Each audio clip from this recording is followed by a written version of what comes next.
Hello everyone, this is Kaushik Kumar, the HOD of Verbal at SRIRAM Law Academy. And in this video, I'm going to be telling you about the logical reasoning section, or in other words, how you can decode the critical reasoning section of CLAT, right? So there's a very particular reason why the CLAT exam has the critical reasoning section or the logical reasoning section as you know it.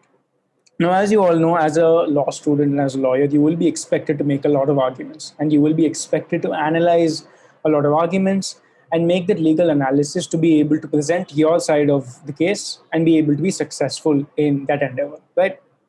So, arguments essentially form a very, very big part of what you will be doing, not just as a law student, but also as a lawyer in the rest of your career. And these basic reasoning skills is what forms the bedrock of what you will be practicing in your career as a lawyer would be. So, as a law student, you should be able to hone these skills much before you start practicing as a lawyer, irrespective of whether you're doing it as an advocate in the courts, or if you're going to be working in a law firm, or in any other manner whatsoever where you will be practicing law. So, these skills of being able to analyze, evaluate, construct, and refute arguments is going to help you very, very much in being able to succeed as a lawyer. So, as a part of all these skills, you will be asked to identify what information is relevant to a particular issue and what additional information will change it for the better or for the worse for your case, right? So, at the same time as being able to identify what information is relevant, you should also be able to identify what information is irrelevant. And that process of weeding out the irrelevant information is as important as being able to identify what is relevant to you, because only then will you be able to identify the most relevant aspects and then be able to present that in a manner to be able to persuade others to your side of the argument. So, in this logical reasoning section or this critical reasoning section, as such, your ability to evaluate and analyze and critically evaluate arguments which are presented to you, which are not necessarily your own arguments, right? So, these are arguments which have been presented by somebody else. So, your job is to be able to evaluate these arguments and understand which one would stand and which one would not, and which one will be better for you personally, is something the whole section is going to be testing you upon. So these questions will be made on the basis of passages which could be drawn from a variety of sources, which can cover anything from newspapers, magazines, and a wide range of subjects, right? So in this kind of section, you will be expected to derive and understand these arguments based on what is given to you in the passage itself, right? So the legal arguments that you will be making once you do get into law school and once you do start practicing mirrors the exact same thing that you are expected to do in CLAT. That is, you should be expected to understand the complexity of the argument and then be able to process it down and identify what exactly is relevant to you, right? So in these particular passages that you will be facing, most of the times it will not just be based on law. There will be a lot of other wide variety of sources which will be used and a wide variety of topics which will be covered. But the essence still remains the same. The questions are there to test you on your ability to be able to identify what is important to you, understand the crux of an argument, and present it in a way that is successful for you, right? And that is why CLAT places such huge importance on being able to critically analyze and your logical reasoning skills be on top, so that you can succeed not just in CLAT but also as a lawyer, as a law student, as well as a lawyer, right? So that is the reason why this section is there in the first place. Now, so there is a very simple approach that you can do to tackle this particular section, and there is a funda behind it. So as I just told you, this is a test of your required lawyering skills, right? So the question here is how is your ability to be able to read and comprehend complex pieces of text with a high level of accuracy and insight. So it's not just a question of speed reading. So it's not just a question of finishing reading something. It's also about being able to understand it, decipher it, break it down into smaller, manageable chunks, especially those identifying the information that is relevant to you. And that is the next step. That is the ability to be able to organize and manage the information and draw reasonable inferences from it, right? So all of these are very, very key skills that they're testing you on. And all of this is what you will be doing as a process of answering these questions in logical reasoning and in critical reasoning as such, right? And the biggest part here is to be able to identify and evaluate the reasoning that is and arguments that are made by other people. Because it's very easy to justify something which you are talking about yourself because you believe in something, and there's a very easy way of justifying something. But it's a lot more difficult to be able to reason out and understand why another person's making an argument. And that is exactly what you will be doing here, because you will be presented with a passage which is presented by somebody else, which is written by somebody else who believes in a certain school of thought, who believes in a certain way of life and ideas. And you will be expected to understand these arguments, look at it from their perspective, and justify it or go against it or whatever the question asks you to do. Right? So your job will be here to break down these arguments and put yourself in the shoes of a lot of other people and justify or break down or question these arguments in a way that you will be able to answer the particular question that is being asked. So this is the general funda behind the whole section. Now, let's look at the different types of questions that you will come across, right? So there is a wide variety of questions that you can come across in the logical reasoning section. That is, questions which may ask you to strengthen the argument, questions which may ask you to weaken the argument. There might be logical fallacies within the passage itself. There could be assumptions, underlying assumptions which the question asks you, which will not be presented to you in the passage itself.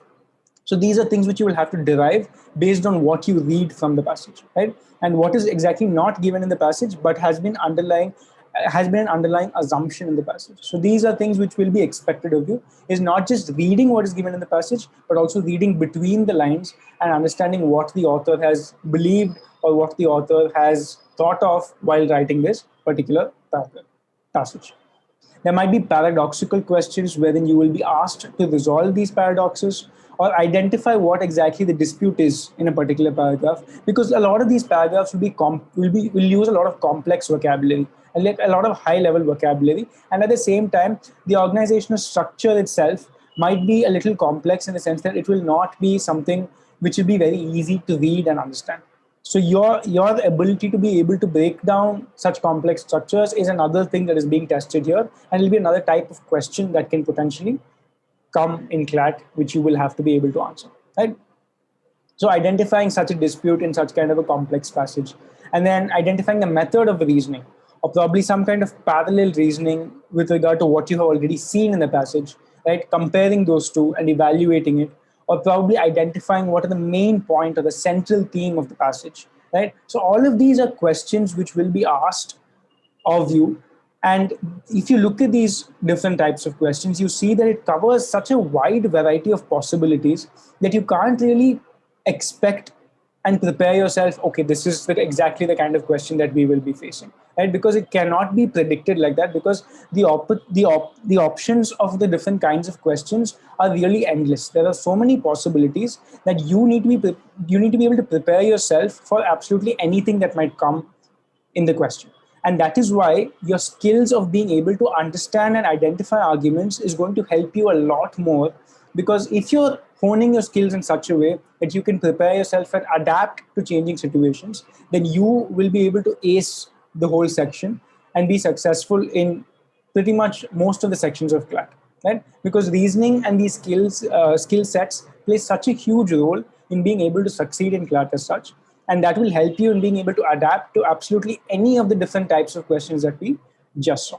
And there will be many different types, because that is where the whole test lies. That is where they are questioning the ability and they're testing you on your ability to be able to adapt to changing scenarios, right? So these are the different types of questions which you will come across in the logical reasoning section. Now, there is a very simple approach which you can use to be able to tackle this particular section. Now, there will be differing approaches towards different questions, but this is a very general approach to the whole section of logical reasoning, because this is something which you will and should be doing regularly, and to be able to call upon this approach whenever you want, and it should become second nature to you by the time you are ready for CLAT. Because this is something which you will need to practice and practice and practice to be able to successfully implement it during the exam. And there's going to be a lot of pressure on you, especially with time and the fact that you are actually writing such an important exam in your life, right? So the first step in this whole approach is to be able to read the passage critically. Right, so it's not just about reading the words in the passage, but as you are reading the passage, you need to be able to question yourself as to, okay, why is the author saying this? Why has the author not mentioned something else? Why is the author writing it in such a manner? What is the purpose that the author is uh, trying to achieve here by writing this particular passage? Why is this paragraph mentioned here? Why is this paragraph mentioned second? So these are the general types of questions that should be running in your mind when you are reading the passage, because this is the kind of preparatory work which is going to set you up to be able to successfully answer all the questions correctly which follow. Because if you're able to do the preparatory work as you are reading the passage, that firstly that saves a lot of time, and secondly you're in the best position to be able to ask these questions because you are just reading the passage right there, right? So you need to be able to read actively and critically evaluate the passage as you are reading it, because that saves time and that puts you in the best state to be able to tackle the questions in the best way possible, right? Now, the second approach is to be able to understand the perspective of the author, right? So whenever you are reading a passage, try to put yourself in the shoes of the author. If I was the author of this passage, what would I have been thinking about this particular topic? What is my approach to this? Why have I particularly put one paragraph here and another paragraph there? Why have I used these particular set of words? Or what is my attitude towards the whole subject? So these are the kinds of questions you can again ask yourself while you're reading the passage or immediately after you finish, wherein you will be able to understand where the author is coming from or what the author's perspective is on this particular subject matter. And that will be really helpful for you in answering a lot of these questions, because let's say a question comes up on being able to strengthen the argument. That will put that, if you know the perspective of what the author is trying to achieve here, immediately you will be able to think along the same lines and be able to identify the correct option which most strengthens the arguments that are given in the passage.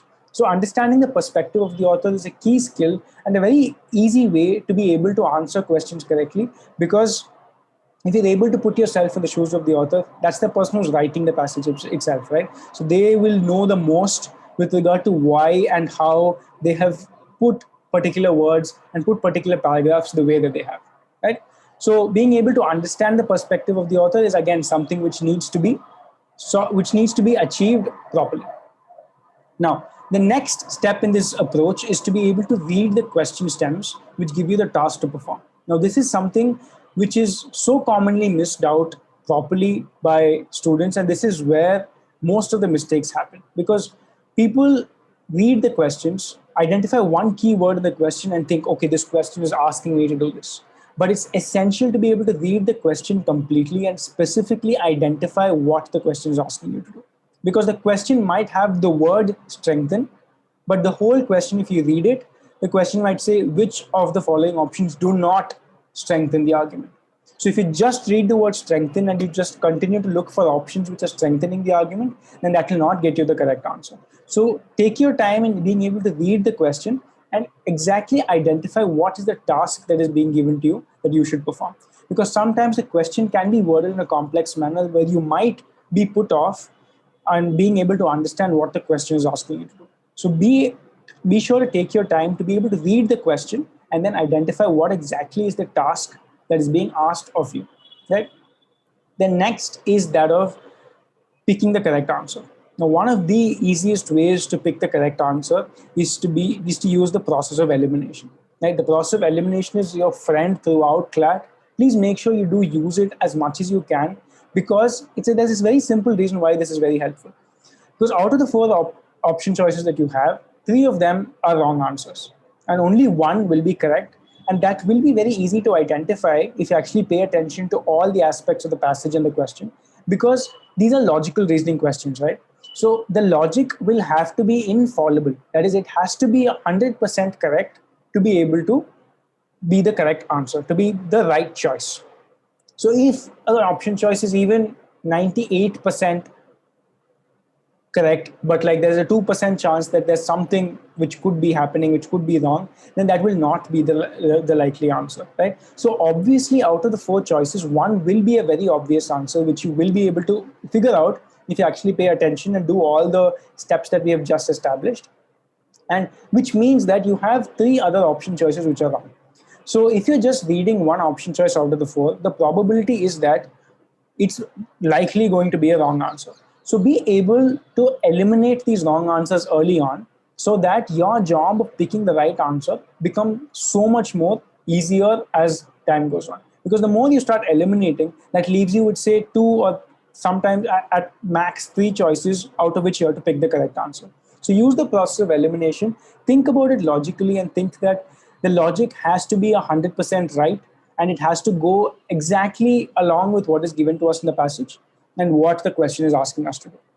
So do not try to bring in any external knowledge. Do not try to think, oh, wait, I might have read something on the same line somewhere else. No, do not worry about all of that. Just focus on what is given to you in the passage, what the question is asking you to do, and use only that information to pick out which of the answer choices will be illogical. Cancel those out, and you will eventually end up with a correct answer. Now, this may sound a little tricky at first, but practice and practice and practice is how you're going to get there, where you will be able to execute this approach without any errors as often as you want, right? So it's all a question about being able to do this often enough so that this becomes second nature to you, and you will be able to call upon this approach whenever you read a passage and be able to pick the right answer so very quickly without wasting a lot of time. And that is how you're going to be able to be successful in CLAT. So bottom line, please make sure you do practice, practice, practice as much as you possibly can with different passages, different topics which you may not be particularly comfortable with. All the more reason you need to be able to practice all of those as often as you can to be able to succeed in CLAT. And this brings us to the end of this video. If you do have any queries, please send them to us at query@sriramlawacademy.com. And for more information, please do visit www.sriramlawacademy.com. If you enjoyed this video, please do hit like and subscribe to the channel for more such content. This is me, Kaushik, signing off.